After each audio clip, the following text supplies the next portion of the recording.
ನೋಡಿ ವೀಕ್ಷಕರೇ, ಇವತ್ತಿನ ಬಜೆಟ್ನಲ್ಲಿ ಯಾವ್ಯಾವ ಕ್ಷೇತ್ರಕ್ಕೆ ಏನೇನು ಸಿಕ್ತು ಅಂತ ನೋಡಿದ್ರಿ. ಶಿಕ್ಷಣ ಕ್ಷೇತ್ರಕ್ಕೆ ಏನು, ಜೊತೆಗೆ ರಕ್ಷಣಾ ಕ್ಷೇತ್ರಕ್ಕೆ ಏನು, ಕೃಷಿ ಕ್ಷೇತ್ರಕ್ಕೆ ಏನು ಅಂತ ಹೇಳಿ ಇದೆಲ್ಲ ಆಯಿತು. ಇನ್ಕಮ್ ಟ್ಯಾಕ್ಸ್ನಲ್ಲಿ ಏನಿದೆ ಸಮಾಚಾರ ಅಂತ ನೀವು ಕೇಳ್ಬೋದು.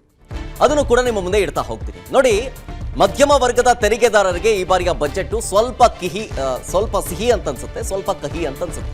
ಯಾಕೆ ಅಂದರೆ ಈ ತೆರಿಗೆ ಮಿತಿಯಲ್ಲಿ ಯಾವುದೇ ಬದಲಾವಣೆಯನ್ನ ಬಜೆಟ್ನಲ್ಲಿ ಮಾಡಿಲ್ಲ. ಯಾವ ಥರ ಅಂದರೆ ಹೊಸದು ಮತ್ತು ಹಳೇದು ಈ ತೆರಿಗೆ ನೀತಿಯಲ್ಲಿ ಯಥಾಸ್ಥಿತಿಯನ್ನ ಮುಂದುವರಿಸಿದ್ದಾರೆ. ಈ ಹಿಂದೆ ಏನಿತ್ತು, 3 ಲಕ್ಷದವರೆಗಿನ ಆದಾಯದ ಮೇಲೆ ಶೂನ್ಯ ತೆರಿಗೆ ಇತ್ತು, ಅದನ್ನ ಮುಂದುವರಿಸಿದ್ದಾರೆ.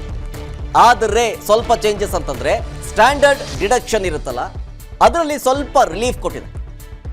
ಯಾವ ಥರ ಅಂದರೆ ಸಂಬಳದಾರರ ಸ್ಟ್ಯಾಂಡರ್ಡ್ ಡಿಡಕ್ಷನ್ ನಲ್ಲಿ ಅಲ್ಪ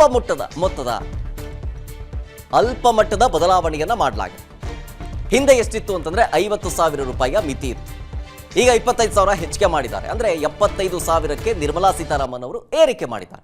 ಇದು ಒಂದು ರೀತಿಯಾಗಿ ಒಂಚೂರು ಸ್ವಲ್ಪ ರಿಲೀಫ್ ಅನ್ನುವಂಥದ್ದು. ಅಂದರೆ ಒಂದು ಕಡೆ ಕಹಿ, ಒಂದು ಕಡೆ ಸಿಹಿ, ಎರಡೂ ಇದೆ. ಹಾಗಾದರೆ ಹೆಂಗಿದೆ ತೆರಿಗೆ ಲೆಕ್ಕ ಅನ್ನೋದನ್ನ ಗ್ರಾಫಿಕ್ಸ್ ಮುಖಾಂತರ ನೀವು ಗಮನಿಸ್ತಾ ಇದ್ದೀರಿ. ನೋಡಿ, 0 to 3 lakhs ಝೀರೋ ಟ್ಯಾಕ್ಸ್, 3 ಲಕ್ಷದ 1 ರೂಪಾಯಿಯಿಂದ 7 ಲಕ್ಷದವರೆಗೆ 5% ಇರುತ್ತೆ. ನಂತರ 7 ಲಕ್ಷದಿಂದ 10 ಲಕ್ಷ, ಅಂದರೆ 7 ಲಕ್ಷದ 1 ರೂಪಾಯಿಗೆ ನಂತರ 10 ಲಕ್ಷದವರೆಗೂ 10% ಇರುತ್ತೆ. ಆಮೇಲೆ 10 ಲಕ್ಷದ 1 ರೂಪಾಯಿಗಿಂತ 12 ಲಕ್ಷದವರೆಗೆ 15%. ಅದೇ ರೀತಿ 12 ಲಕ್ಷದ 1 ರೂಪಾಯಿಯಿಂದ 15 ಲಕ್ಷದವರೆಗೆ 20%. 15 ಲಕ್ಷದ 1 ರೂಪಾಯಿಗಿಂತ ಹೆಚ್ಚು ಇದ್ದರೆ 30% ವರೆಗೆ ಈ ಒಂದು ತೆರಿಗೆ ಲೆಕ್ಕ ಇದೆ. ಈ ಹಿಂದೆ ಇದ್ದಂಥದ್ರಲ್ಲಿ ಸ್ವಲ್ಪ ಚೇಂಜಸ್ ಮಾಡ್ಕೊಂಡಿದೆ. 3 ರಿಂದ 6 ಲಕ್ಷ ಇತ್ತು, ಅದು 3 ರಿಂದ 7 ಲಕ್ಷ ಅಂತ ಆಗಿದೆ. ಈ ರೀತಿಯಾಗಿ ಕೆಲವೊಂದಿಷ್ಟು ಚೇಂಜಸ್ಗಳನ್ನು ಮಾಡ್ಕೊಂಡಿದ್ದಾರೆ. ಇದು ತೆರಿಗೆ ವಿಚಾರಕ್ಕೆ ಸಂಬಂಧಪಟ್ಟಂತೆ. ಹಾಗಾದರೆ ಬಜೆಟ್ನ ಧ್ಯೇಯ ಏನಿತ್ತು? ಬಜೆಟ್ನ ಧ್ಯೇಯ ಏನು ಅಂದರೆ ಪ್ರಮುಖವಾಗಿ ಉದ್ಯೋಗ, ಕೌಶಲ್ಯ, MSME, ಮಧ್ಯಮ ವರ್ಗ. ಸೊ ಇದನ್ನೇ ಮಾಡ್ಕೊಂಡಿರೋದು. ಸೊ ಇದಾಯಿತು, ತೆರಿಗೆ ಲೆಕ್ಕ ಆಯಿತು.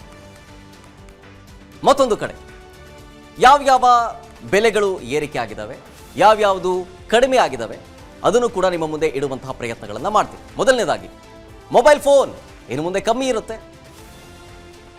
ಮೊಬೈಲ್ ಬಳಕೆದಾರರು ಹೆಚ್ಚು ಮಾಡಬೇಕು ಮತ್ತು ಡಿಜಿಟಲ್ ಆಗಿ ಬೆಳಿಬೇಕು ಇಂಡಿಯಾ ಅನ್ನುವಂಥ ಮಾತನ್ನು ಸದಾ ಹೇಳ್ತಾ ಇದ್ರಲ್ಲ. ಸೊ ಹಾಗಾಗಿ ಆಬ್ವಿಯಸ್ಲಿ ಮೊಬೈಲ್ ನಂತರ ಫೋನ್ ಚಾರ್ಜ್, ಮೊಬೈಲ್ ಚಾರ್ಜರ್ನ ಕಮ್ಮಿ ಮಾಡಿದ್ದಾರೆ. TV ಪ್ಯಾನಲ್ನ ಬಿಡಿ ಭಾಗಗಳು ಅದನ್ನು ಕೂಡ ಇಳಿಕೆ ಮಾಡಲಾಗಿದೆ. ಅಷ್ಟೇ ಅಲ್ಲ, ಸೀಗಡಿ ಉತ್ಪನ್ನ ಇದಿರ್ತಲ್ಲ, ಆ ಸೀಗಡಿ ಉತ್ಪನ್ನವನ್ನು ಕೂಡ ಇಳಿಕೆ ಮಾಡಲಾಗಿದೆ ಅದರಲ್ಲಿ.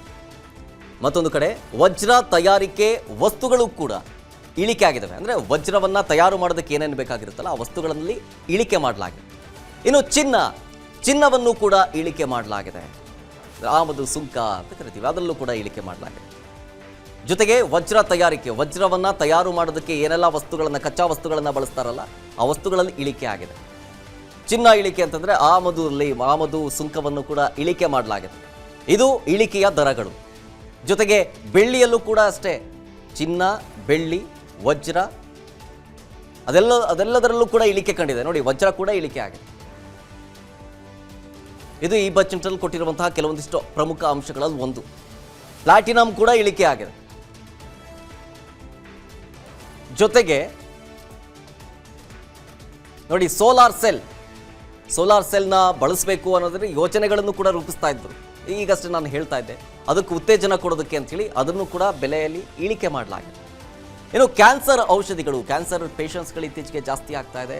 ಸೊ ಹಾಗಾಗಿ ಅದಕ್ಕೆ ಬಳಸುವಂತಹ ಔಷಧಗಳು, ಟ್ಯಾಬ್ಲೆಟ್ಸ್ಗಳು ಅದನ್ನೆಲ್ಲವನ್ನು ಕೂಡ ಇಳಿಕೆ ಮಾಡಲಾಗಿದೆ. ವಿದೇಶಿ ಚಪ್ಪಲಿ ಮತ್ತು ಶೂ ಅದನ್ನು ಕೂಡ ಇಳಿಕೆ ಮಾಡಿದ್ದಾರೆ.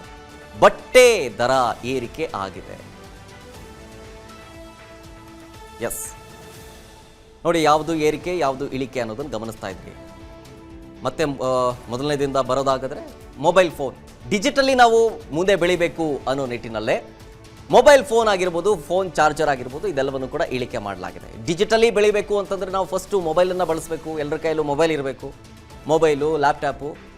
ಸೊ ಎಲ್ಲ ಕೈಗೆಟುಕುವ ದರದಲ್ಲಿ ಇರಬೇಕಲ್ಲ, ಅದಕ್ಕೋಸ್ಕರಾಗಿ ಬಜೆಟ್ನಲ್ಲಿ ಇಳಿಕೆ ಮಾಡಲಾಗಿದೆ. ಇದಿಷ್ಟು ನಮೋ ಲೆಕ್ಕ 3.1ನ ಹೈಲೈಟ್ಸ್ಗಳು. ಅನುಕ್ಷಣದ ಸುದ್ದಿಗಳಿಗಾಗಿ ವಿಸ್ತಾರ ನ್ಯೂಸ್ ಯೂಟ್ಯೂಬ್ ಚಾನೆಲ್ ಸಬ್ಸ್ಕ್ರೈಬ್ ಮಾಡಿ. ಹೊಸ ಸುದ್ದಿಗಳ ನೋಟಿಫಿಕೇಶನ್ಗಾಗಿ ಬೆಲ್ ಐಕಾನ್ ಕ್ಲಿಕ್ ಮಾಡಿ. ಲೇಟೆಸ್ಟ್ ಅಪ್ಡೇಟ್ಸ್ಗಾಗಿ www.vistaranews.com ವೆಬ್ಸೈಟ್ಗೆ ವಿಸಿಟ್ ಮಾಡಿ. ಅಂಗೈಯಲ್ಲೇ ಜಗತ್ತಿನ ಸುದ್ದಿ ತಿಳಿಯಲು ವಿಸ್ತಾರ ನ್ಯೂಸ್ ಕನ್ನಡ ಆಪ್ ಡೌನ್ಲೋಡ್ ಮಾಡಿ.